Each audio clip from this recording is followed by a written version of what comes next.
This is a presentation of Northeast Streaming Sports.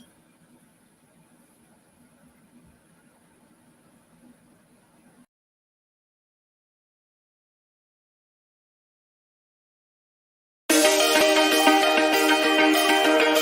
Hometown Foundation is excited to bring back the Dream Ride experience, August 26th to the 28th at Connecticut's Farmington Polo Club. Join us in celebrating the accomplishments of our Dream Riders while enjoying live music, a car and motorcycle show, family fun zone, pet adoptions, canine demonstrations, the Fireman's Chili Cook-Off, and much, much more.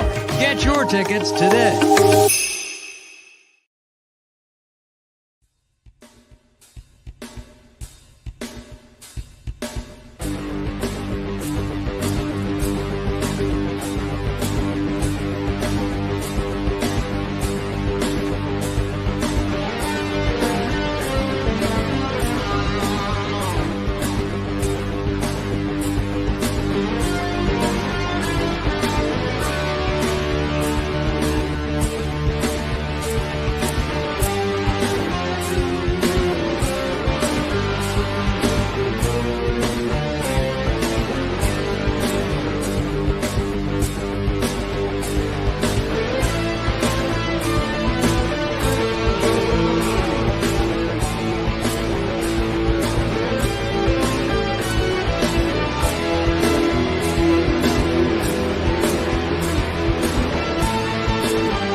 Still jamming from your intro song. I love it.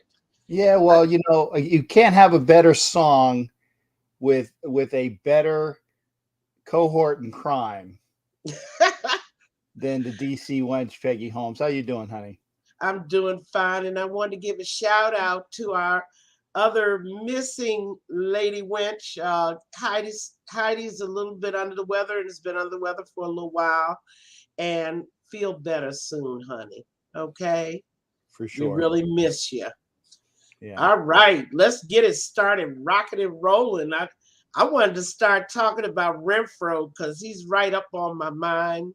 2-year extension, $32 million, 21 of which is guaranteed. What's that work out to, Captain?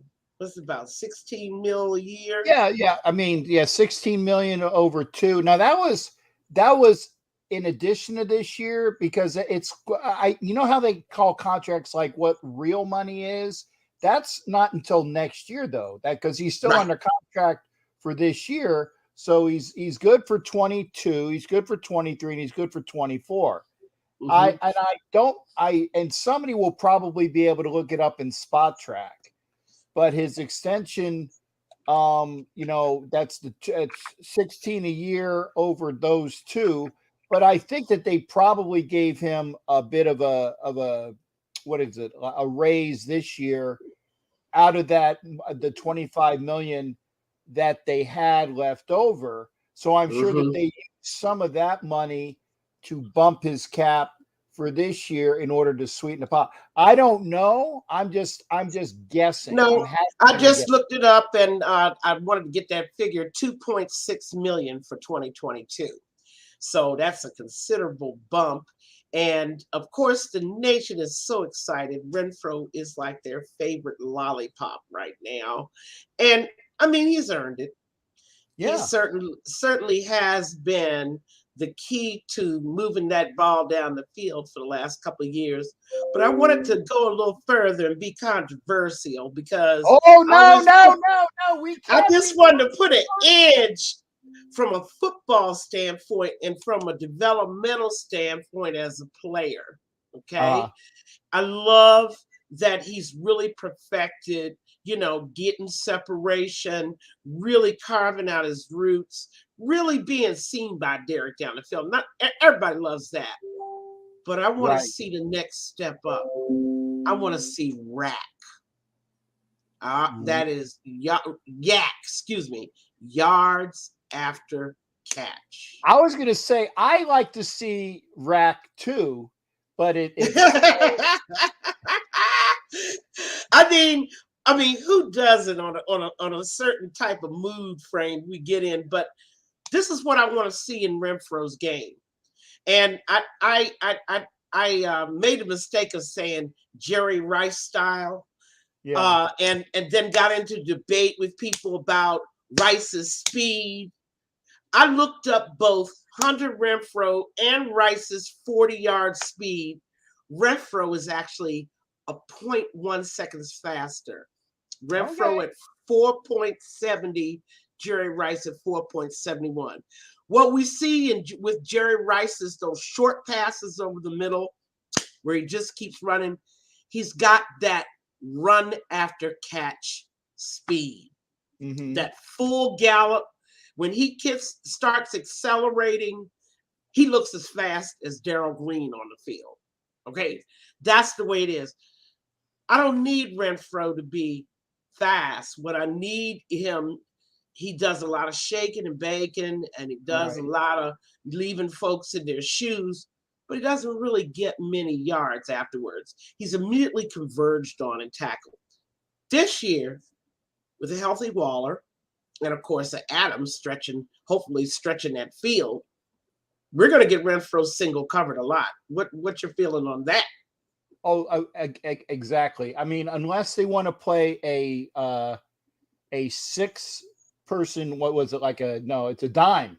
Unless they want to play a dime defense and whoever we're playing a dime defense, that leaves 5 other people in front. That's including the D line and the linebackers. Right. They want to put people in dime, then yeah, we'll run all over them with whoever we have in the backfield, whether it's going to be Jacobs or Zeus or hell, even John. Hell, put me out there. You're going to have some room. Yeah, that middle is going to be cleared out. Yeah, yeah. And I mean, my knees are good. I have probably better knees than a lot of the guys that are on the roster right now. I could probably run the 40 in a calendar month, but and I'm right behind you now. I mean, I'm not trying to give myself any push up, but what I'm saying is, now that we recognize that Renfro can get open, he's running these crazy great routes, he's a heads up player, he sees things in front of him. Now what I want to see is his ability, if he's single covered, to start running away from people after the catch. And he has that elusiveness. You've seen the videos where he like jukes out and he makes everybody look bad. And again, I don't care if the kid is white, if he's black, if he's brown, if he's touchdown is a touchdown, honey. The point is he's elusive, he's evasive, he has the shakes, he has that quick jump step Twitter that gets you open. And what you're wanting to see is you want to see more of when he gets the ball, a little bit more room to get further yards because he can get now. A lot of the times when he's doing those jukes and shakes, You see, is the near coverage goal is line. converging on him at that point. You see what I'm Yeah, saying? but the thing is a lot of that is by the goal line. You see more of that. You see it by the. You see a lot of that stuff with the. I've seen it. I've seen many great Renfro catches, and he's immediately down at the place that he catches it, and it's because he went in doing all that twist and turning, sliding, gliding, ballerina movements. Meanwhile, the field is converging, and so he's tackled, and so we don't see more. His PFF average after the catch is a mere 3.9 yards. Now, I just want to see that number come up. Now that we recognize that he's a guy that we need, he's a key part of our championship push. I want to see him really. Now, it may be he doesn't have the athletic ability. Help me out here. Our audience needs to help me out. Maybe he doesn't have the athletic ability to get you there. Yeah, But and again, come on, like you said, comment in the blocks. Also, comment after the show. It's very important to comment after the show to get those numbers up. Also, right. comment while we're here. We want to hear your thoughts and opinions, and it's the way it is. That's what we want to hear. So that's the one thing. Of course, some people don't. Raider fans don't like to hear when they have their little lollipop favorite player. They don't like to hear any criticisms of these guys. But I'm talking about now. I'm paying you $16 million a year next year, and I want to see your game come up because people watch film and defensive coordinators in particular. And they might Unless be you're the Raiders defensive coordinator historically. In which case, you're working at a handicap historically. But I'd like to see some improvement there. And now let's move to talk about our friend Marcel Reese, who I loved as a fullback. I really saw some genius use of him out of that backfield. And I hope we're to see that again under McDaniels, by the way. He's been promoted. Yes, he has. He's no longer the people person or whatever his made up title was in the past, like the Department of People chairman. And I'm like, what?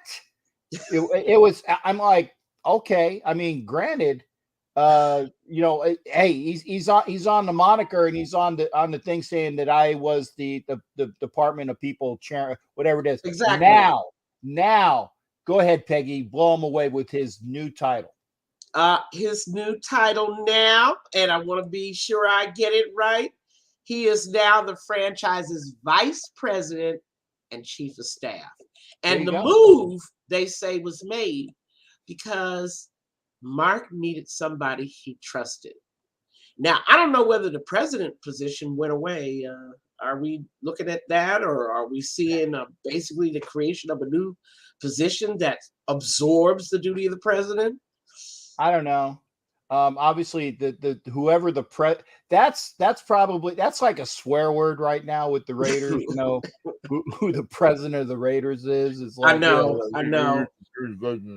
I mean, I'm sure that eventually they will find a president, and I actually, I don't want right now. I don't want Dave Ziegler to go to that position. I want Ziegler to concentrate on the football side of building the team football wise.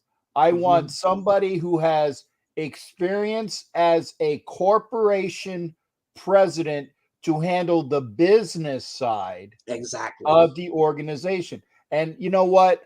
I'd apply for the job, but I don't have that experience. Now I will help, but I mean, I want somebody that actually knows how an organization runs. Yeah. That's correct. And the Raiders have neglected a lot of their organizational tasks throughout the years. I mean, under Bourdain, stuff that used to get done, especially the fan outreach piece, was completely went to hell. The Raider booster clubs, and everybody knows I've been an active part of the booster club world, and so have you, Captain Jack, for 20, 25 years. I mean, they just disappeared off the map. Yeah. And there's absolutely been nobody looking over that side of the house and really giving it the TLC that it needs. And I still don't think they have enough people, and they understand what they have to do management wise yet to start to reach out to those functions, sales, marketing, all those things that come up under a president, right? Mhm. Amy did a wonderful job while she was there. She really got the organization on the right foot. And that was one of the reasons I was sad to see her go, because with her went the fan connection with the Raider organization. And people didn't understand that until years later, after she'd been gone a couple of years.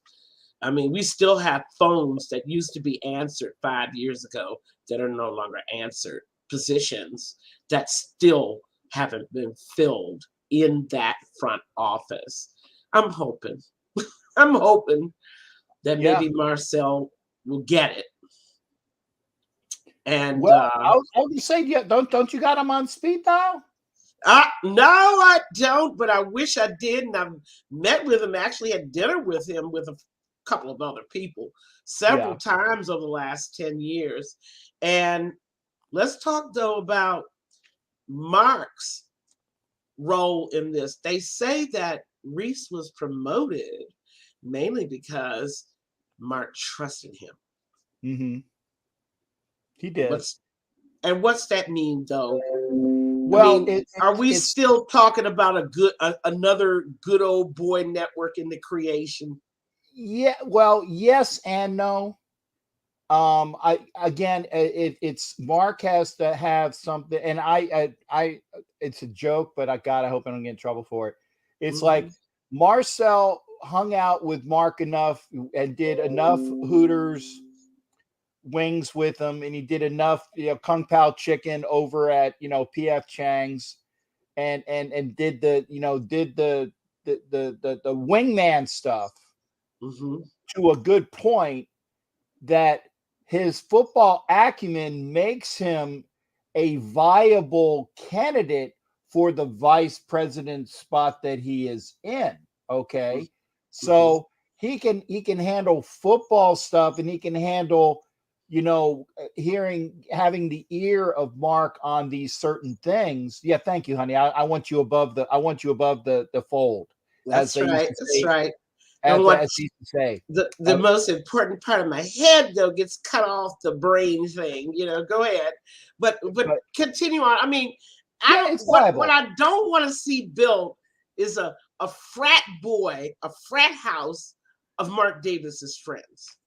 Yeah, well, see, that is why we've, at least in my estimation, we've gone into the process of building a team with a real, and I this is not air quotes, I mean real, with a capital REAL, general manager, working football A to Z, 1 to a million, how to build a club beneficially for your coach, as well as handling the salary cap, in the fact that he said, and it was in his presser, Dave Ziegler, it's like, I don't want to make a move, and then 3 years later you find out that there was too much money involved, or was the wrong move, because it's repercussions. It's like the old, you throw a stone into a lake, and you get the waves. Absolutely. The waves. Yeah, the waves are through, and that's what we don't want. We are guarding against having it done incorrectly, and Ziegler said this is how you do it. Ziegler's going to work the football aspect of it. McDaniels is going to work with them on how to build the team as far as his vision for it, and the coaches hopefully. Okay, because you're still from Missouri. Yeah, I know. absolutely, especially with the defense. Yeah, I don't care what his credentials are. I don't care where Graham came from, what kind of voodoo or rabbit's foot he has up over him. I gotta see. Okay. I gotta see what he brings, because they've been promising defense for 20 years. But with that, I like what you said about separating the business side from the football side. And we've got guys on the football side that actually know how a championship organization is run. This was the most critical hire of the franchise, I think, for the last 50 years. And we were at a crossroads there, because Mark still didn't understand. You can't hire a guy with training wheels. You can't make your head coach your GM. Those experiments were failures, okay, as they always do fail. Oh, they would have to improve just to be called failures. I know. They were Titan. They were what it was, the Titanic versus the iceberg, right, as far as what was going on. And again, remember that you can only see so much of an iceberg above the water. It's all of the damage that's done underneath, and that's putting it lightly.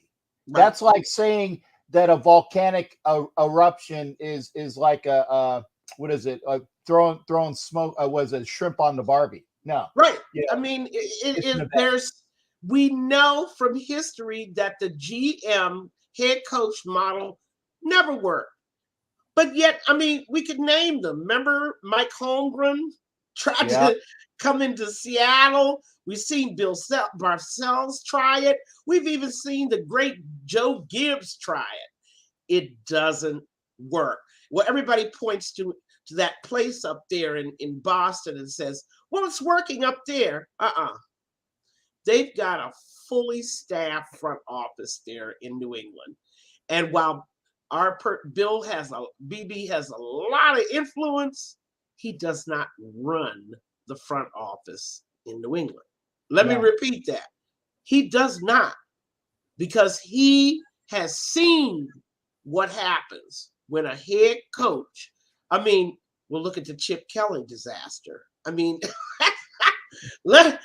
We could go on and on about head coaches, but yet Mark was there in 2018 trying to do it again with Gruden.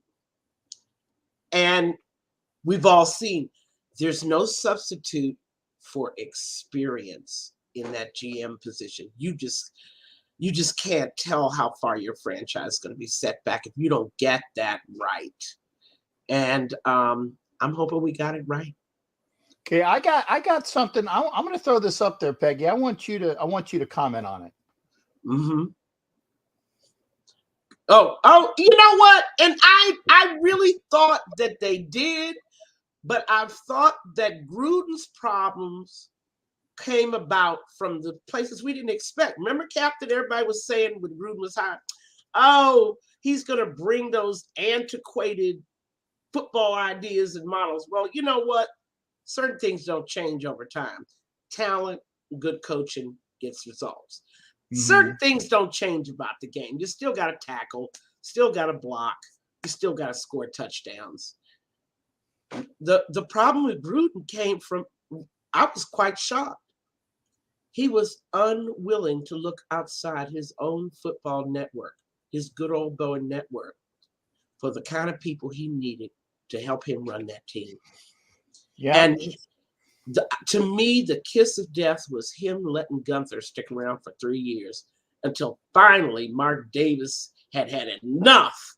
Of course, I had enough really midway into the second year.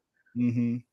But finally, Davis had enough and he was gone game 13. But by the end, the season pretty much had gone up in flames.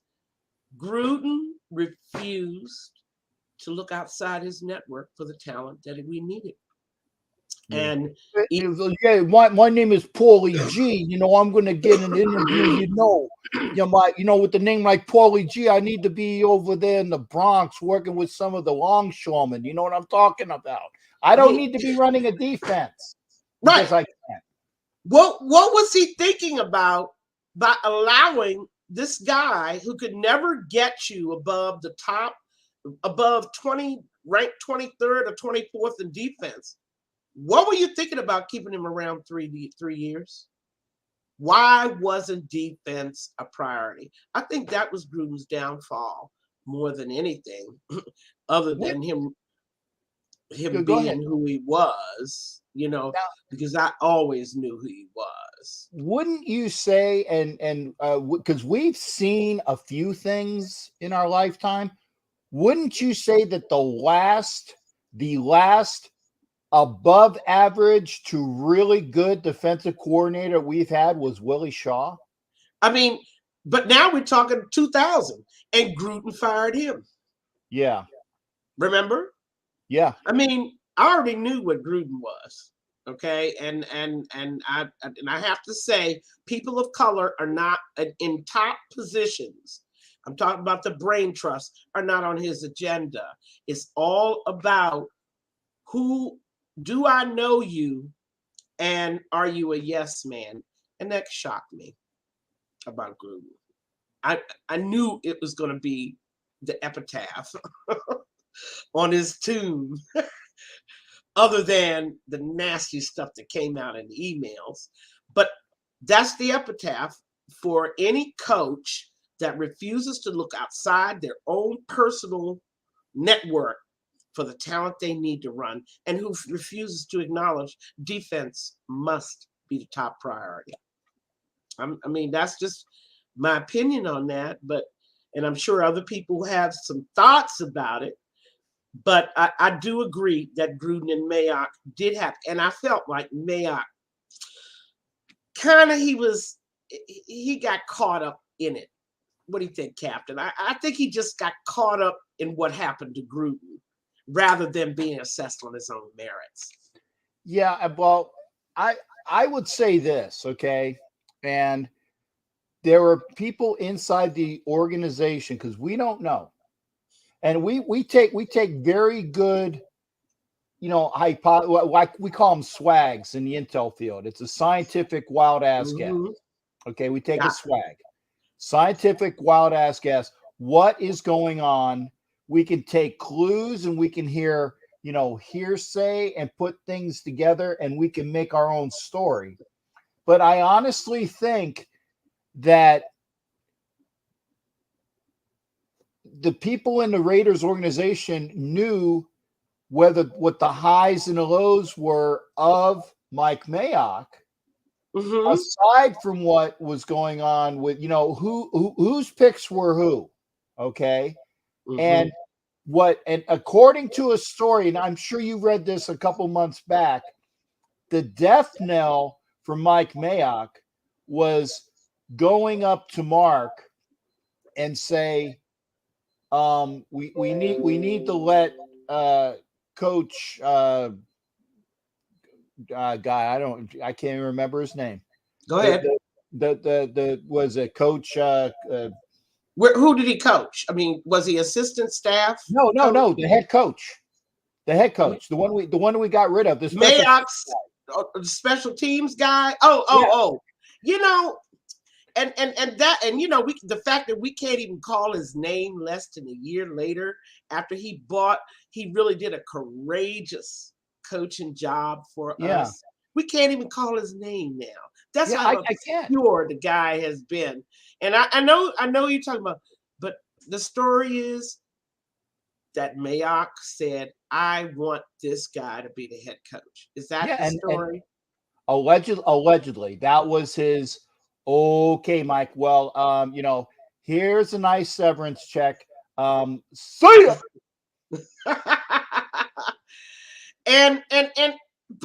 But it would have been normal for Mayock to want to, reach out to somebody he had been working with the last 3-4 years, right? That's Bisaccia. Yeah. Thank you, China.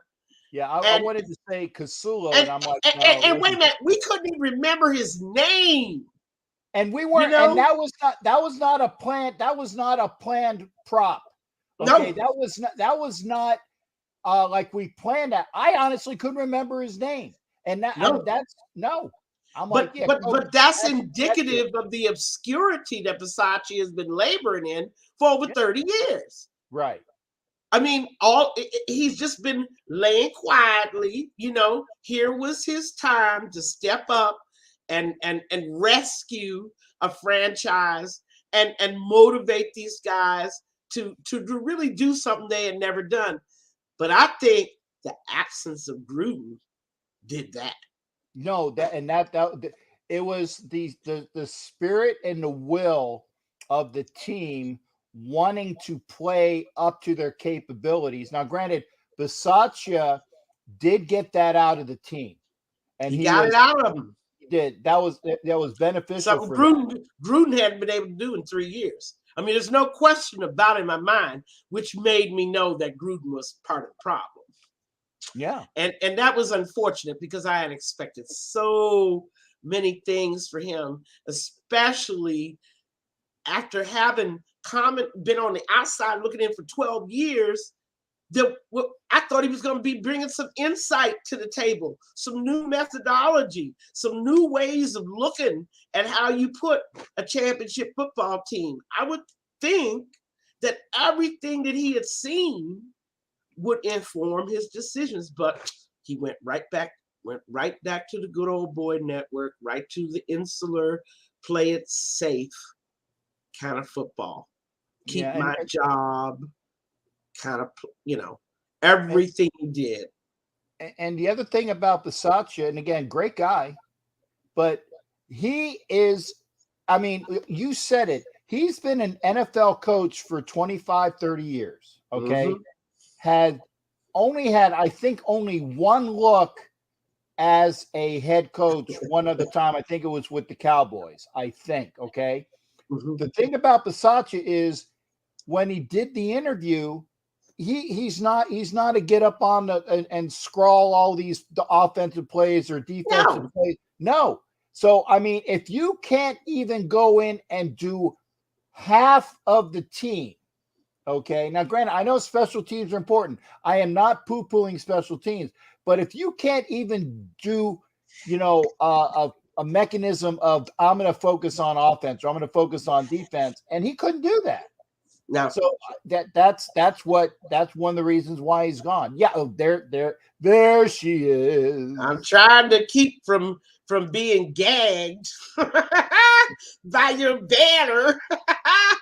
I'm trying to get more people to hit up the super chat stickers as well. And I know, and what we're going back to why the decision was made, and it seems so petty though, don't it, Captain? And I know the audience thinks it's very petty.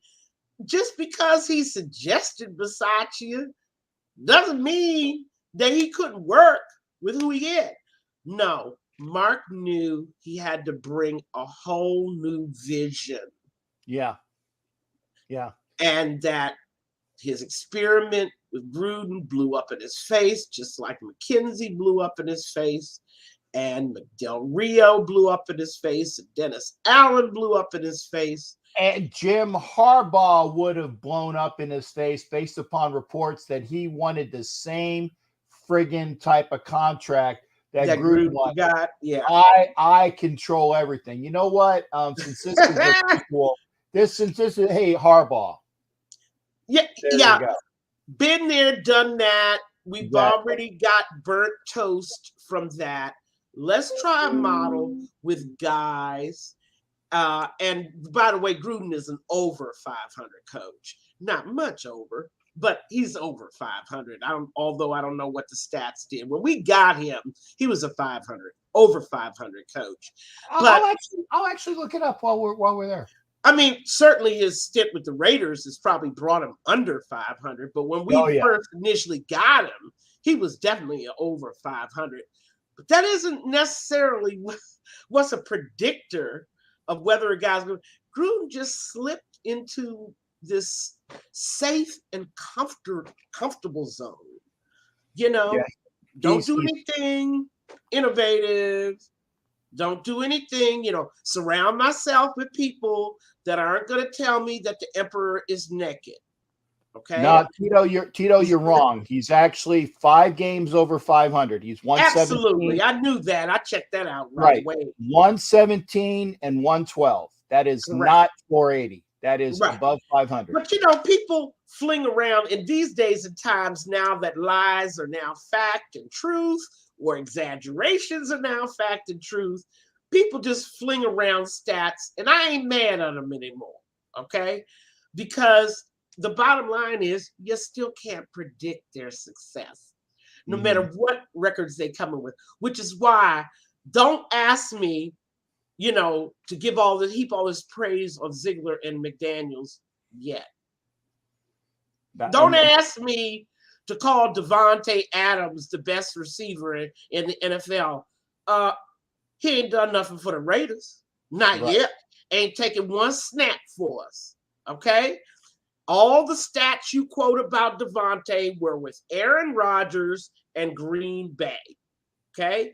I have no idea how this thing between him and Carr is going to work.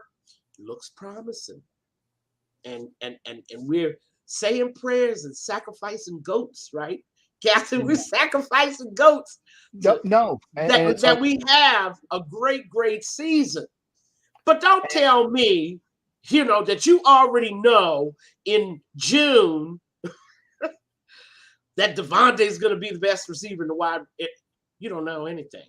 Yeah, I got to do a cut. First off, China, when you say everybody and all, you're wrong. Okay. Yeah. Every time you use words like everybody, everything, and all, you're wrong. Because I didn't want Bisaccia. I like Bisaccia, but I wanted a real coach to take the team. Okay. And I wanted a winning coach with a demonstrated winning record, something we had never tried before, by the way. Dennis Allen, Jack Del Rio. Really? Yeah. And Mike Sarah, we're not bashing Gruden.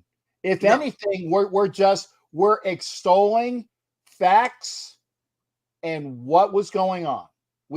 Trust me, we're not extolling. And Mike, I'm disappointed.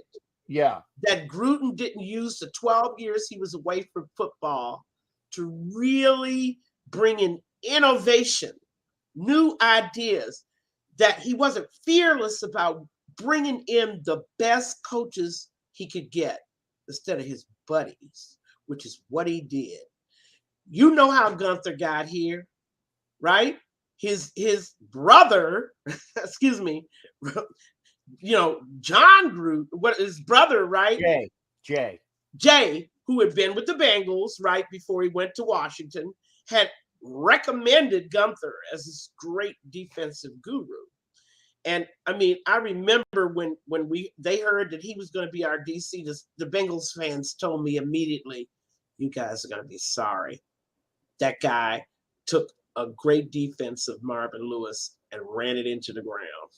Yeah. And I said, okay, but we got to see, just like with the situation we have now, we got to wait and see.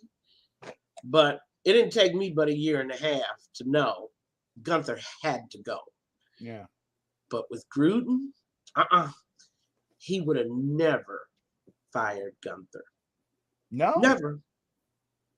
No. And that's what disappointed me about Gruden the most.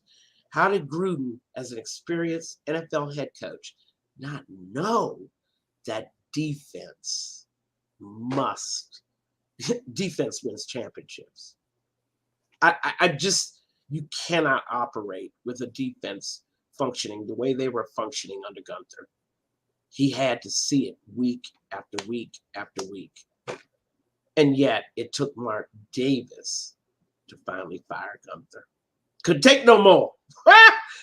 Well, I'm going to tell you, friends, by game 13, year 2, I couldn't take no more.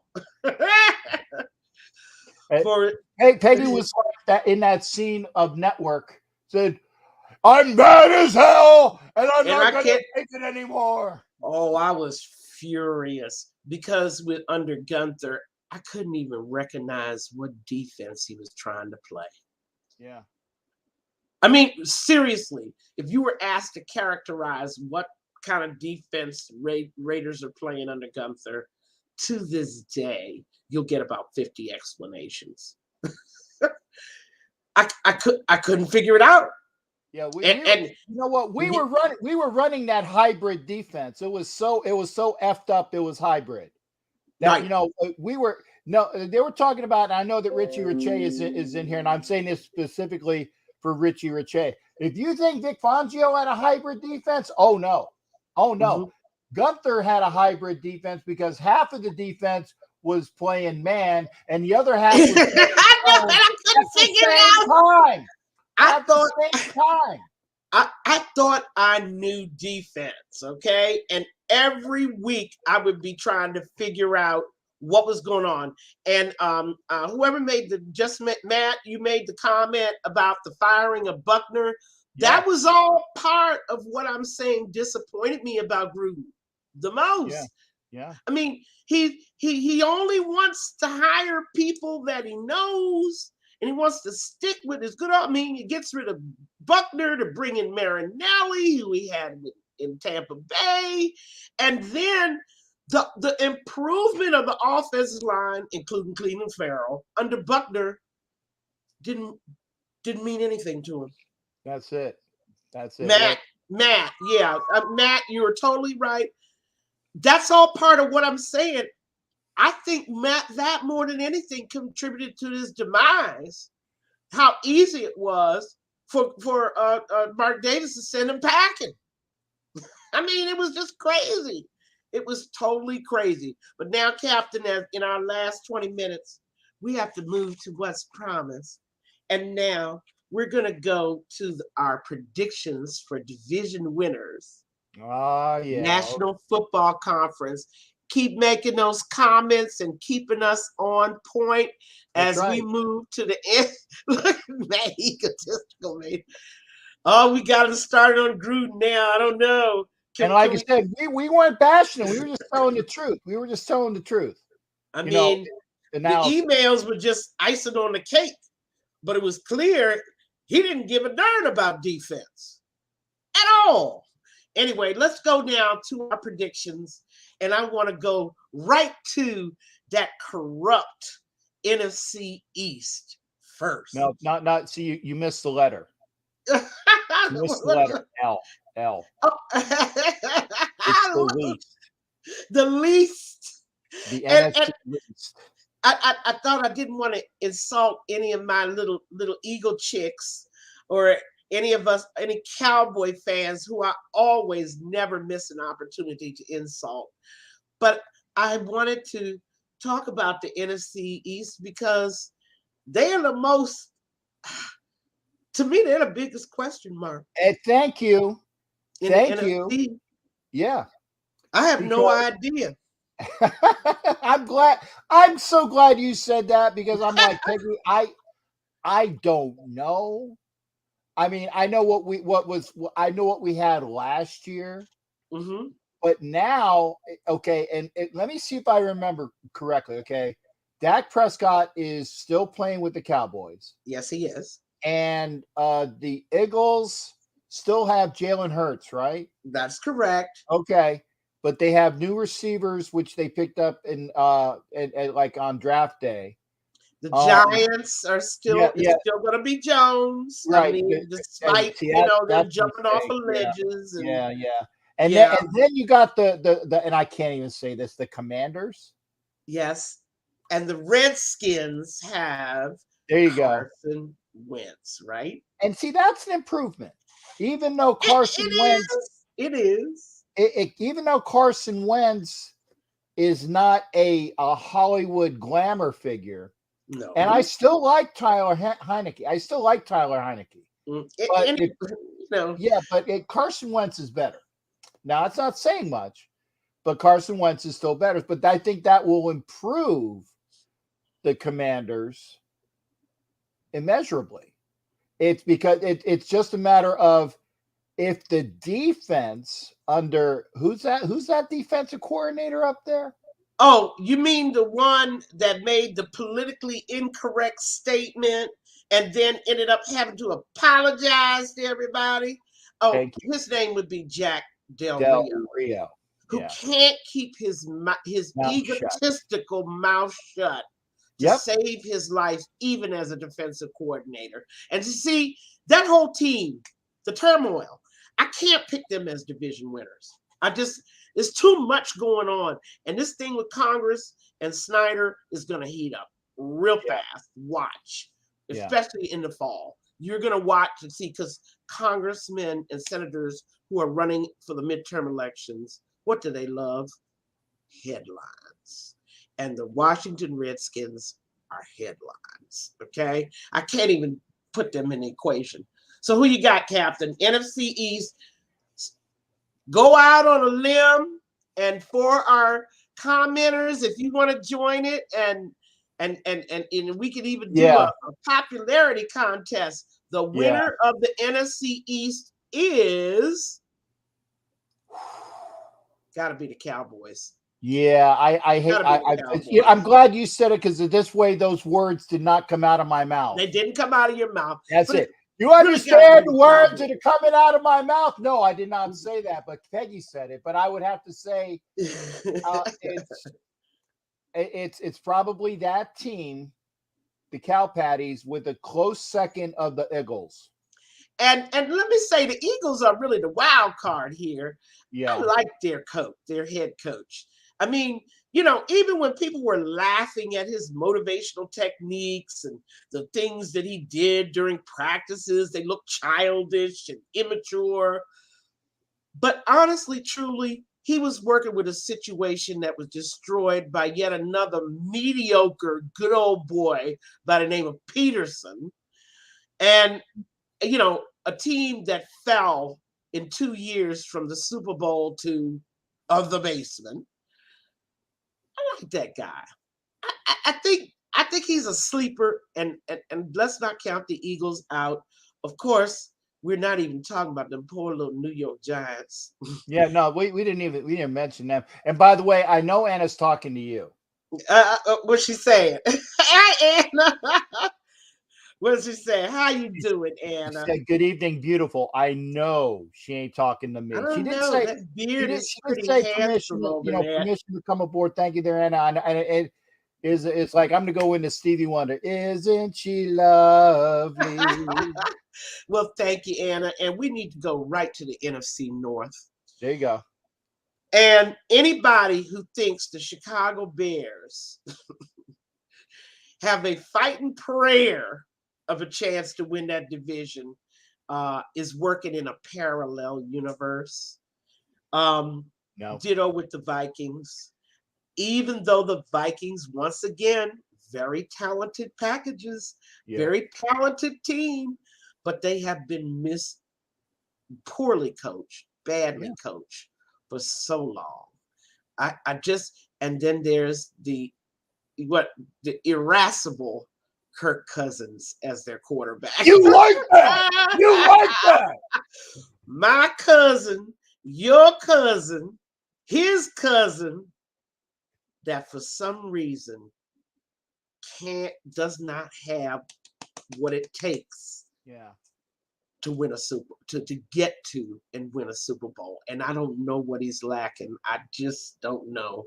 Well, they're going to improve coaching wise. You think they are? And I don't even remember who the coach was. Mm-hmm. But I know that they've been going down with Zimmer for years and years and years. Okay. And I couldn't understand with all the talent that they had. Why? Yeah. But now they have Kevin O'Connell, a brand new coach. I just can't pick them as winners of the division just for that reason. He's got a whole lot of programming to do in Minnesota, because I'm not sure why a team that talented just plays so poorly. And I don't. And for Aaron Rodgers and the Green Bay Packers. Do you remember that time when the Seahawks won the West and it was like they were like 7-9? Yeah. It could be like that. I think that the North is going to be like that. That the winner is going to be barely, if they even make 500. Well, they can't actually. Technically, nobody can make 500, or because it's an odd amount of games with 17.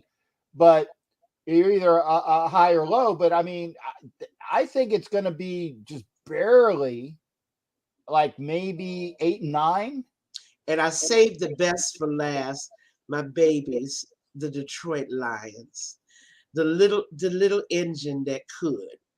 They were in every game last year, even though they lost a lot. I think they might be able to. And actually, a little side note, when I was at Universal the other day, one of the gentlemen that I was speaking to is he works for the Lions. I met him because I was talking to his father-in-law next to me, and Hollywood was talking to this guy. I didn't catch his name, and so we're not gonna get him in trouble by even if I say it.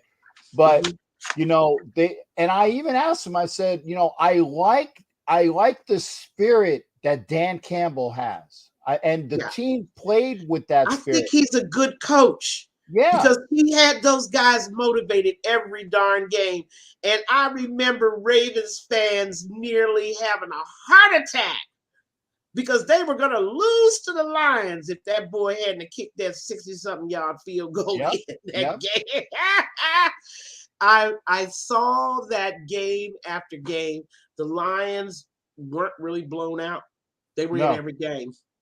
And I think they'll be better. And I think so. I think Campbell can coach. I really do. And I also think that the much maligned Jason Goff, if put in a system and told exactly what to do, okay, never cut him loose from the puppet strings, he's proven he can be a Super Bowl quarterback. I mean, he follows directions very well. Just don't ask him to think on his own. I'm gonna do this. I'm gonna agree with the Bishop. Oh, you gotta go with them. And you know what? If something, barring something happening in Minnesota, something tremendous happened in Minnesota with a brand new coach, and everybody's looking at Green Bay like, but I can't because I know Aaron Rodgers. Somehow he's gonna get that team. He lost Adams. He lost Marcus Valdez-Scantling. So what? He'll just make new. Green Bay has a little factory. I'm going to reveal a secret. Down there on the waterfront, there's this little warehouse.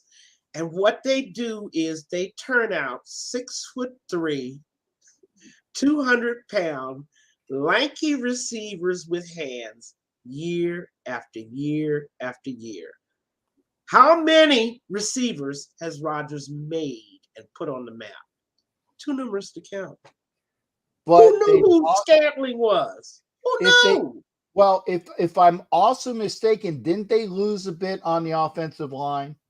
So if Aaron Rodgers has, because people were talking about, and I'm going to say us, said you can have all the weapons in the world, but if your quarterback is on his ass, he ain't throwing to anybody.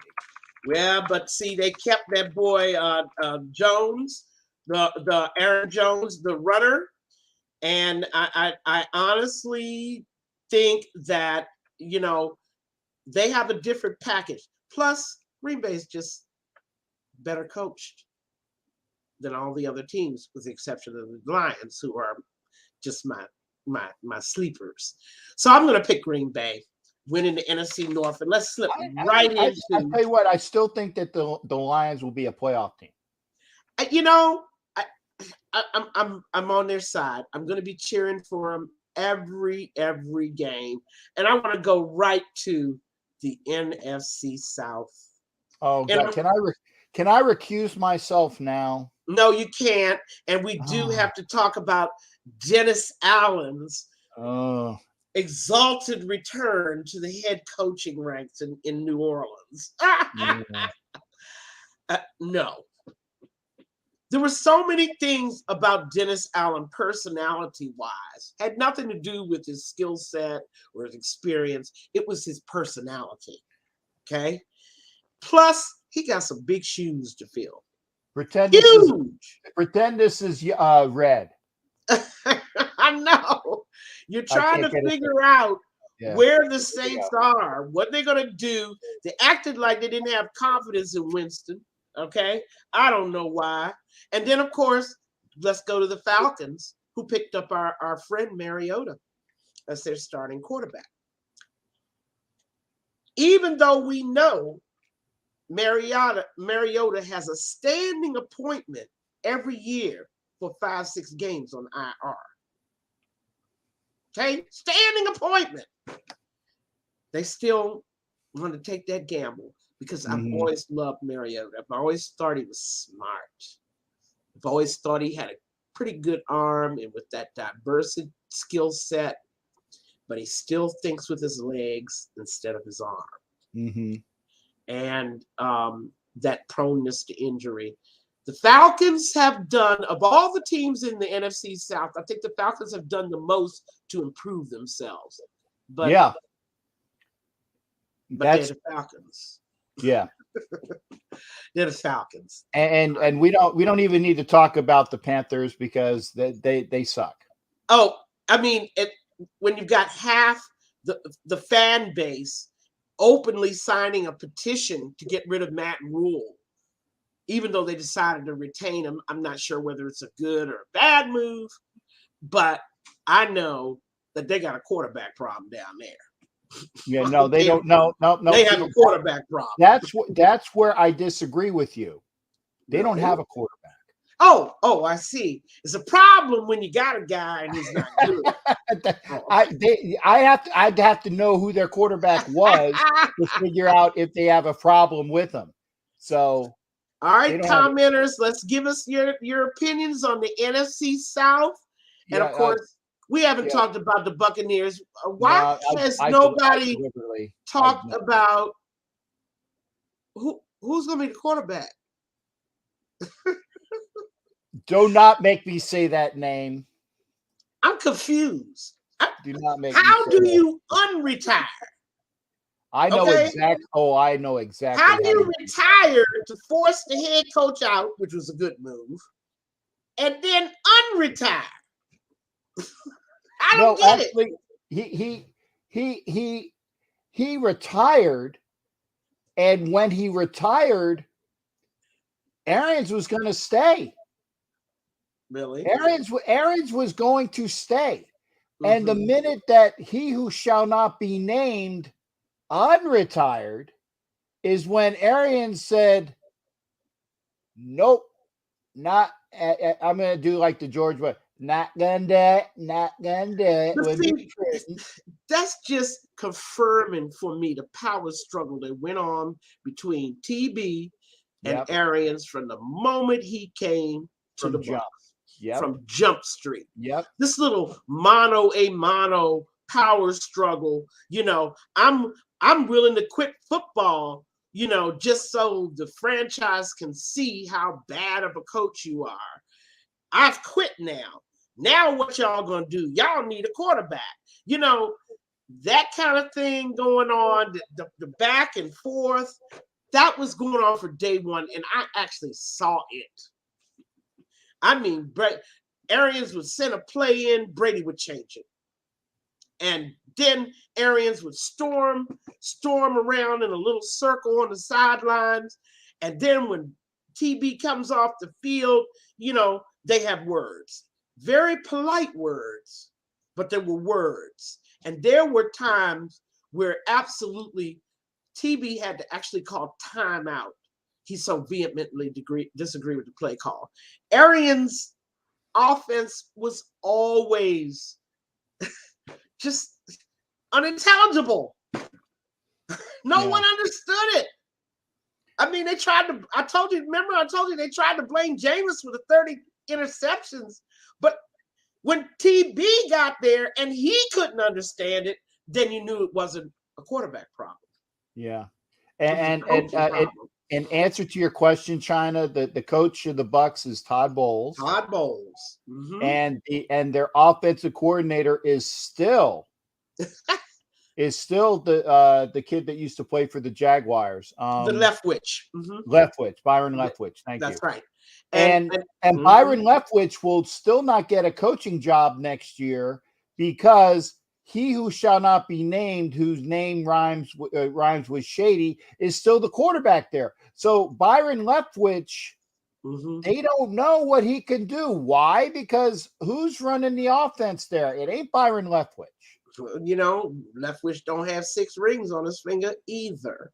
7. So, well, 7. I mean, he just doesn't have it. Yeah.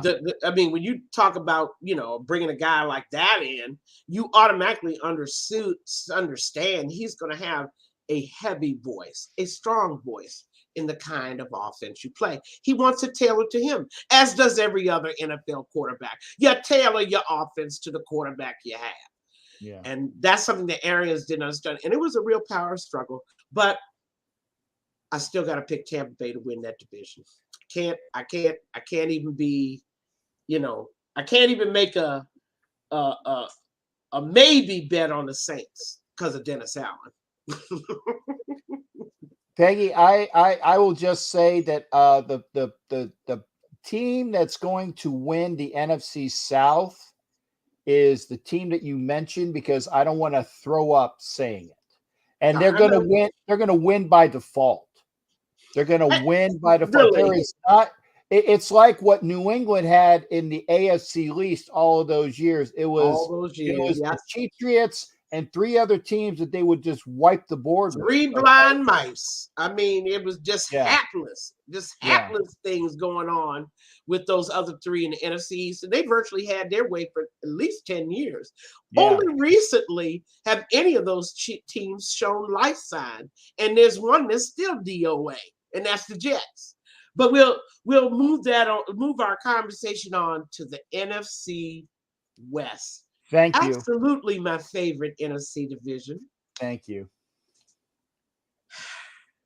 I cannot put the Seattle Seahawks in any conversation for division winner. Let's just get that squared up out of the way right now. I don't think Seattle will. I don't think that they will win. I think, I don't know what the over-under is, but I think they'll win less than 6 games. And that's I think Carroll understood after years of bad drafting, after, you know, basically Russ Wilson just saying, I've had enough. I can't play for you guys anymore. You haven't given me the weaponry I need. You never found me a tight end. My running backs can't stay healthy. My O-line sucks. I'm tired. I want to go. He knew. Pete Carroll knew. And you see how Pete is very willing to throw people under the bus, right? He'll throw people under the bus. He'll throw his coordinators under the bus in a minute. They told me at least 10 Seattle staff assistants and coaches were let go this year. What was there, that wonderful linebacker coach that used to be the DC? Was he one of them? Oh my goodness! I mean, are we talking about the USC Jack Del Rio connection? Matter of fact, I need to look and see whether Del Rio ran out and hired him. Okay, Ken Norton Jr. Mm-hmm. All right. I'd rather hire his dad. I know it. I take more chances of the dad sitting on the couch. Yeah. I really think that this good old boy network, people get promoted before they're ready. Yeah. And Bishop thinks Rollins is going to win. Oh, no, Bishop. That's one way of looking at him. I mean, yeah, I can see, but them some awful big shoes to fill down there in New Orleans. Really huge shoes. I mean, Peyton has been the beating heart of that entire franchise for decades, for a decade and a half. I mean, it's really, really hard. And and one of the reasons they say he was chased into retirement, of course, last year was his most disappointing year as a coach. And he even said that. Because he didn't have Drew Brees with him. Well, I mean, we all knew some point Drew Brees wasn't going to be trying to stay until he was 50 years old. Right. Drew had other things to do with his life, unlike other people who keep retiring and unretiring. So let's go to the NFC West. We've already eliminated Seattle. Come on, Oh, I gotta do one thing for Willie Wayne. Yes, the fake Pirates, unfortunately, will win. They will win that NFC South. I thank you, Willie. I can't see. I mean, I can't see where the competition is coming from. And Atlanta, the stuff is too new, and they got a quarterback who ain't gonna stay healthy. You got a lot of things going on in Atlanta, but good things. Okay. We're still back to our NFC West. I ain't gonna let y'all derail me. Thank you, Bishop, for giving me your pick. He likes the Cardinals. Yeah. Well, of course he likes the Cardinals. He's a minister. And I don't like the Cardinals at all. Okay. I think you're going to see the season that they were already headed to last year. I think the decline continues. Yeah. Okay. So they're not going to suck at the end of the year. They're going to suck at the beginning of the year and continue to suck. I believe Kyler Murray. Your boy, what's his name? The one that came from Houston. He's suspended for 6 games, right? They caught him with pads. You certainly you lost your other guy on the other side to free agency, the other wide receiver. Yep. D-Hop's gone for 6 games, and we play him week 2, so that's one guy we don't have to face. That's right. And Murray has made it well known since February how unhappy he is that he does not have a new contract. He's made it known. So now you got an unhappy quarterback, weapons missing, running game that may or may not exist. Your O-line is a positive point. You got one of the better O-lines. And, of course, the defense, shall we say, good but inconsistent. Yeah. They're not the defense of that guy with who Tito picks. The Rams. He's definitely not that defense. By the way, in case did I tell you that I got a signed Rams football? Oh, wow. Yeah, when I was out at the draft, that was my prize. They said, "Do you want a Rams football or a Chiefs football?" And I'm like, "Do I have to go?" Yeah, of course I wanted the Rams football. So. Of course. I mean, I just have such a hero in Matt Stafford. I mean, I've been following him since the days of the Lions. So I'm not a Johnny-come-lately fan of Stafford. I've been watching him the whole time, and I was so happy for him. And then, of course, you have Cooper Kupp coming off a career year, something that he could have never had with a guy like Goff at quarterback, because Goff just couldn't find him. And so we have, I question them letting, AJ, what's his name? The boy that was from Cleveland that came there to play and got hurt in the Super Bowl. I question them letting him go. They let Woods go, right? There's some things. You talking about OBJ? Right. OBJ, right. Yeah. They haven't decided to bring him back because he's still out there. Yeah, he's still out there. Well, who's going to sign? He had an ACL in the Super Bowl. Are you really going to sign him to a contract now? No. Wait till you need him when he's better later in the season. No, and here's where and I know the people that pick Cardinals, but let's divert ourselves to our friends on the other side of the bay. Yeah, I love how you say that. Our friends on the other side. The 49ers, Lord have mercy. The whole thing with the Garoppolo Lance Garoppolo. Make up your mind. Now, people are saying that Garoppolo screwed the 49ers basically by having surgery early this year, which made him untouchable by teams that were thinking about him. But let's look around the league, shall we? Who's really thinking about picking up Garoppolo?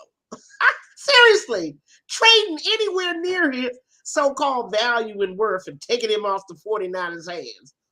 Who would do that? Unless, of course, it's mid-season and your starting quarterback has gone down. Yeah. Who would do that? No one. Yeah, somebody, and I think actually I think you've hit the nail on the head there.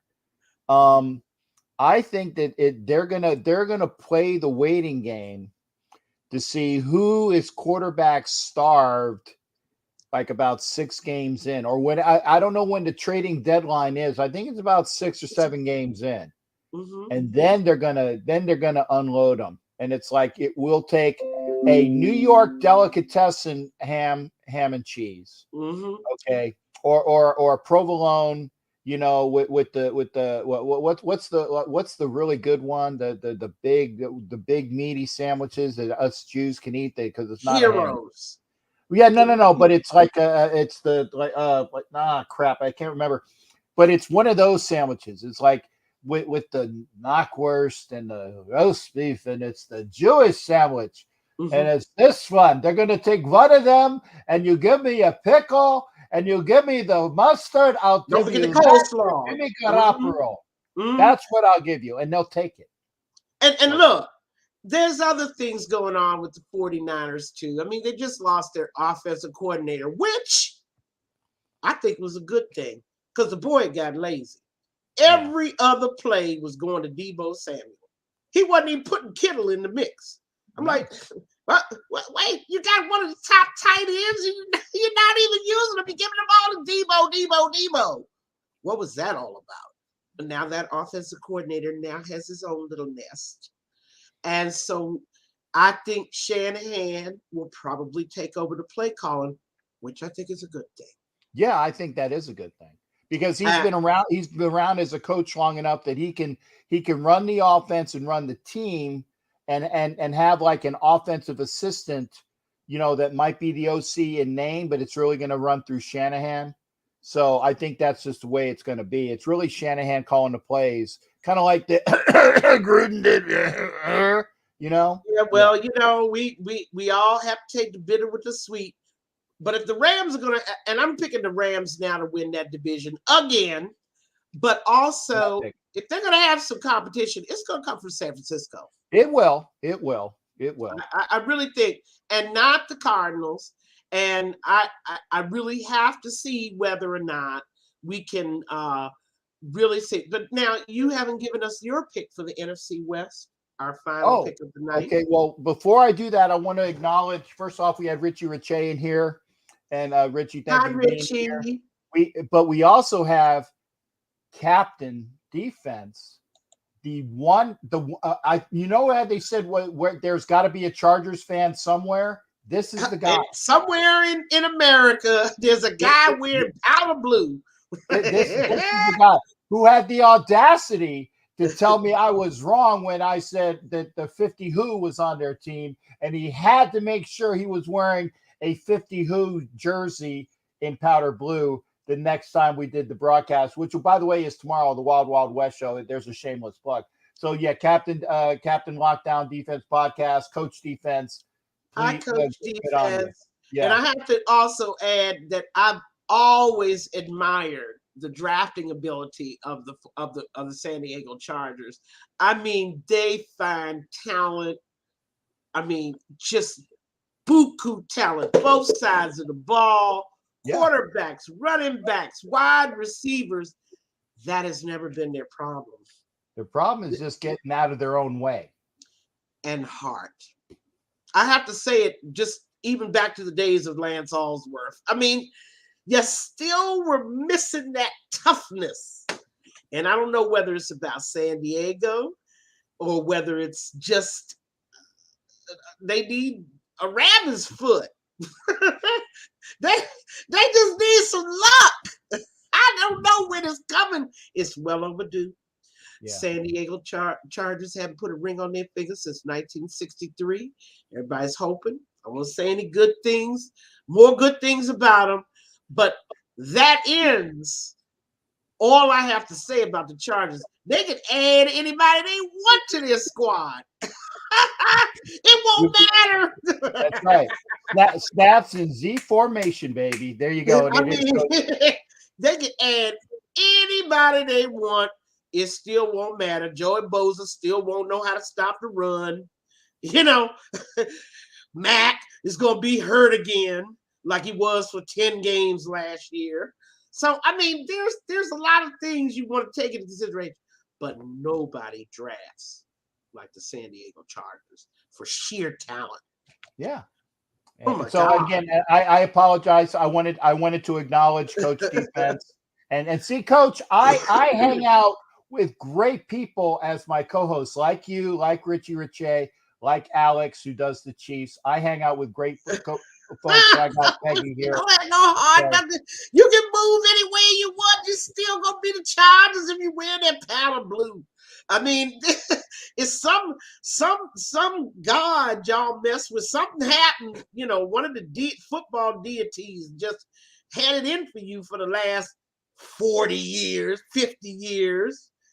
I don't know what it is. You win 13 games in the regular season and still get kicked out in the first round of playoffs. It's going to happen to him every time.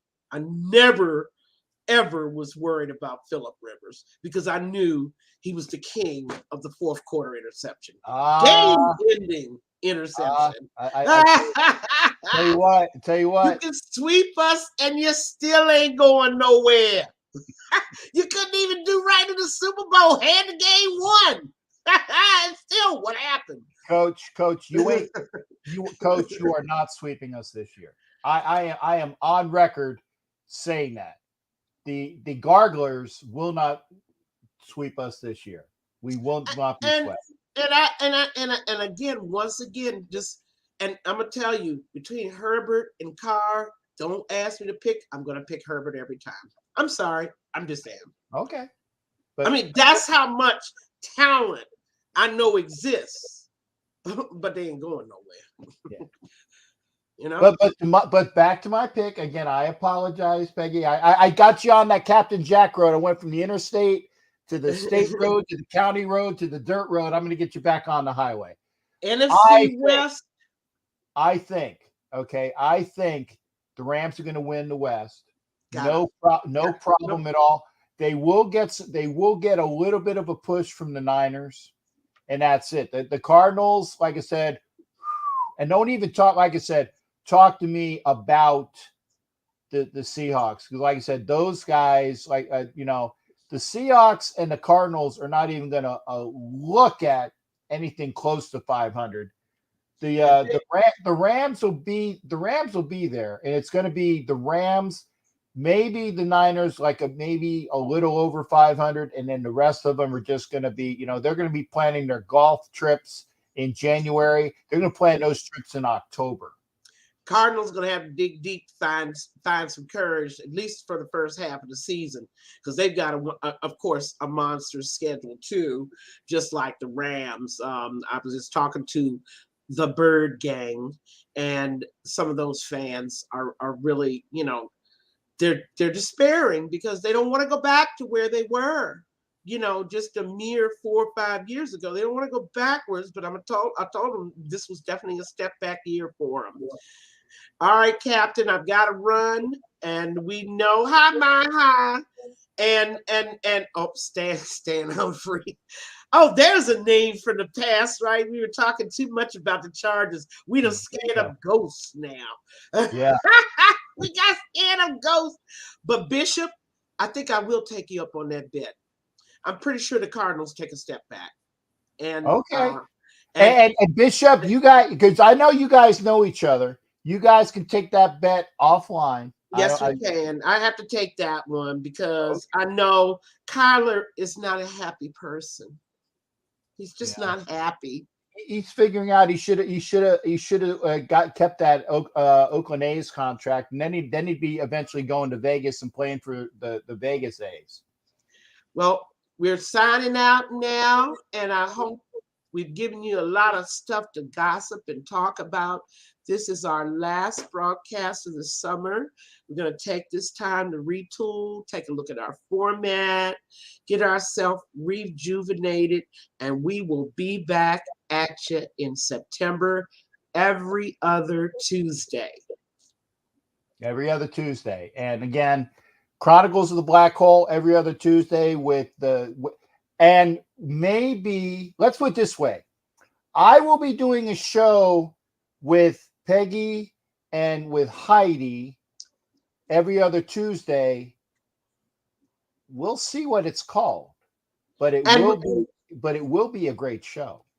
And we will also see about getting some guests to join us and start bringing in some great football minds from the nation that really don't do podcasting, but they'll do a show for me. Yeah. So we'll talk soon. It was great having you. I love you all, and we'll see you back here Tuesday, the first Tuesday after opening day, which is the 13th of September. There you go.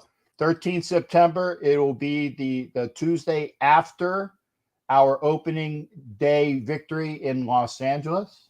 That's right. And we will be, in fact, I just got my flight today. So again, for all the folks who were here, I want to say thank you to everybody. I saw all the crew. It's fans of Peggy, fans of the shows, guys and gals I do shows with as well. Thank you so much for joining Captain and Wenches. Be back September 13th on the Tuesday, and that'll be the next. Well, either that or it would, depending upon when the Chronicles is. I got to see what it'll either be the 13th or the 20th. Yeah. And do have that conversation about Renfro and him getting his game to an elite level by adding Yak. Okay. Yeah. And if any OC can do it for him, McDaniels can. He loves the slot receiver. Yeah. Renfro likes Yak. I like Rack. Yeah, that's right. All right. We'll talk soon. Guys, take care. Bye-bye, everybody. Bye-bye. Thanks again. Y'all be well. Bye-bye.